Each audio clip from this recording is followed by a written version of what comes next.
Hey guys, welcome to another video of mine. It's Kamada, and this is another video of mine. And in this video, I'm going to be discussing three stories. Number one, Callum Hudson-Odoi and how he's our future star, he's our golden boy. Going to be delving into that statistics and how blistering, how fantastic he's been since the return of his injury. Going to be talking about Pulisic, the amount of stick and pressure he's had under, but the performance yesterday was phenomenal. Going to be getting to Christian Pulisic, and finally top it off with some fantastic news, Chelsea news. Tammy Abraham is looking set to sign a brand new long-term contract with Chelsea. It's all set and signed. Going to be mentioning and talking about that. But before I get into it, make sure you smash that like button, subscribe to my channel if you're not on here. Make sure you hit the bell notification so you're notified for every time I do upload, and comment down below your thoughts, opinions in the comments below. But before I do get into it, apologies, there was no review yesterday. I was at the game. I was pretty much out all day, knackered. I got back home late around 7:30. I was at Stamford Bridge watching a game. Great game.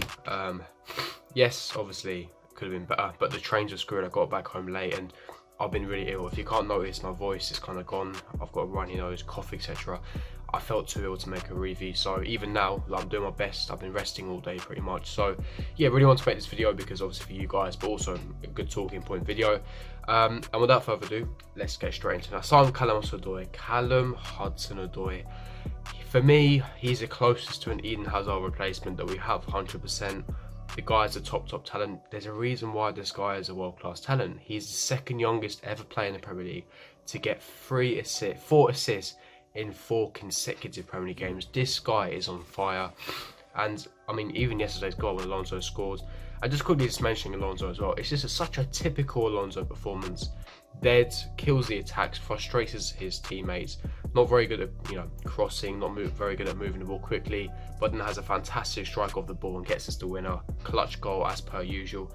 But Hudson-Odoi got the assist for the goal, and he was magnificent. He was our bright spark, gave me that Eden Hazard vibes every time he took on the player, every time he beat a player. His crossing was phenomenal, so dangerous, and he was our outlook. Every time he received the ball, the Newcastle players, you could see the fullback Yedlin.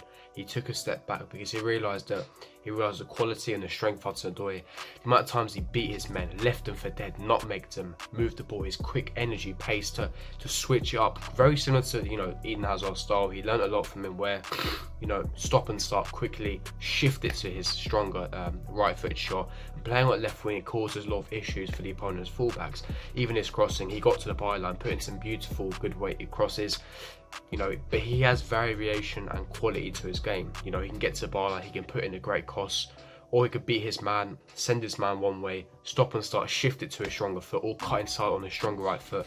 We saw against Austria midweek and internationals where he drilled past 3-4 players and banged it, cut inside of his stronger right foot and banged it to the top corner. And that's what I mean by variation. He's not a one-trick pony. He's not going to do one specific thing where at the start of the game it'll be clever because that's his attribute, that's his strength. But later on in the game, if you're a one-trick pony, your fullbacks, your opponents will then clock what you're doing and then they'll cut out the danger quickly. But if you have variation like Hudson-Odoi, and this is what kind of separates the fine margins of a world-class talent or a world-class player with a top player or a good player, because they have different variation in their game. They're good both feet. His stronger foot is obviously right-footed, but he can shoot with his left. He's got magnificent left foot. He can cross. He can dribble. He's got the agility. He's got the fast pace, acceleration. He can beat his man. He's got so much quality about him, and there's a reason why he's a world-class talent. And for me, he will be a world-class player in the future. Definitely one of England's bright futures. I'm so happy that we have him back in the team. He feels like a new signing when he returned from injury. And honestly, I'm so excited for next season. That Chelsea old-spirited team is back again where, last season we would have drawn that game 0-0, 100%. Despite having Sarr and Hazard, look how many games we drew 0-0. I went to Stamford Bridge loads of times last season where we drew the game 0-0. Everton, I was at the Everton game 0-0. I was at the Southampton game 0-0. It was so frustrating every time because you knew the goal wasn't coming. We had so much possession, we had so much chances created, we moved the ball quickly, but we didn't have that clinical edge. And yesterday the performance was very lethargic, but you had that old spirited team where we hit the crossbar, we had our chances, we started to move the ball quickly. Lampard made those crucial tactical changes, Pulisic came on very dynamic. We'll be speaking about him in a moment. Hudson-Odoi, like I said, all game dynamic, causing Newcastle a lot of issues down the flank, down the right hand side, inverting, we're cutting inside, going up to the byline. And if only, and this is a scary part of Hudson-Odoi. Hudson-Odoi had such a phenomenal performance, and he had Alonso as left back. Imagine if he had a top class left back such as Emerson there, linking up the play, creating the width, not making those infield runs. But if Emerson kind of went overloads, basically dragged the Newcastle fullback away, Hudson-Odoi would have more space, he'd have been closer to goal, and he would have caused much more damage. And this is why the top quality player. This is why once he gets Emerson as his left back, once he improves, once he gets more game time and he develops, he's only 18 years of age, he's bound to improve, he's bound to develop, improve his end product, etc. This guy will be a fighting player in the future, a generational talent, I must say. And like I said, if this was last season, we were drawing this game 0-0, but that old Chelsea spirited team is back, and you could feel that vibe. You could feel that vibe that, that goal was coming. Yes, it came in the 75th minute, but it could have been the 80th minute 0-0, but you could still feel it. I remember I was sitting next to my mate. My mate was going, "Look, this is going to be another 0-0." I was like, "No, wait, the goal is coming," because we just hit the crossbar. We had corner after corner after corner. The crowd were getting behind the team. I was getting behind the team. The support was crazy. So fair play to the supporters who went to the game. We backed our team to the end, and we got the result we wanted. Another clean sheet as well was always really, really good. And now we are, I believe, 7 points because Liverpool drew to Man United as I record this video. So yeah, look. A fantastic old spirited Chelsea, but it really emphasises how much of a top quality player Hudson-Odoi is. This is why there's a reason why he's a world class talent. Like I said, I mentioned all the things he does. It's positives. He has so much variation to his game: crossing ability, agility, dribbling, shooting with either foot, cutting inside, and he's our outlook. He's our future star, our golden boy that's going to elevate us to that next level. And we are able to make signings next summer. We can add and improve to our squad, add more world class quality, add more world class depth, and hopefully next season we can start to compete with Manchester City and Liverpool properly. But look, this season for me, Lampard's done fantastically well. He is our man. Tactically he's astute. He gets things correctly. He makes the substitutions at the right, correct moment. And for me, everything is going to plan. I'm not going to say it because when Arsenal United did it, they completely jinxed it with Oli at the wheel, Unai at the wheel. I'm not going to say it, but he's doing fantastically well. Now, getting into another player that's been phenomenal is Christian Pulisic. This guy has been under the cosh. He's received so much pressure. In international duties didn't go to his plan.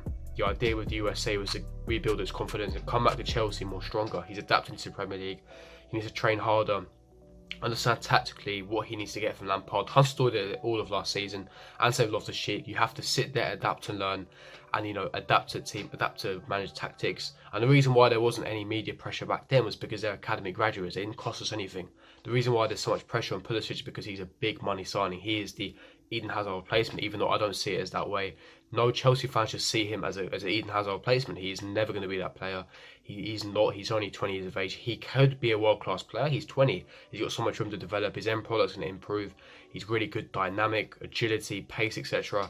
But he needs time to adapt to the Premier League. And I think the USA was his opportunity to rebuild his confidence. No, he gets subbed off. They lose as well. Canada score as soon as he gets subbed off. He starts crying. Frustration builds. This guy has so much pressure, and he was fantastic. He created 3 chances. He had the pre-assist for the Alonso goal as well. The fact that he spotted Hudson-Odoi with that beautiful pass. This guy made a difference when he came on. And when Pulisic fully adapts to the Premier League, when Hudson-Odoi improves end product and fully recovers from his injury, and we have Hudson-Odoi and Pulisic full, all guns blazing in those inverted winger positions on the width, on the flanks, this Chelsea team will be frightening. And listen, it's only going to be positives. Yes, the performance was a bit lethargic. It wasn't the greatest, but we are bound to improve. We're going to get improved game by game by game. And this is where opponents need to start taking it seriously. We're moving off the blocks now. Pulisic, fantastic, created fantastic chances. He set up, Kovacic made that beautiful transitioning run, slid it in for Pulisic, who then passed it for Abraham. Fantastic world-class block by, I believe it was Lascelles or Kieran Clark at the end. So really, really unfortunate not to get an assist there.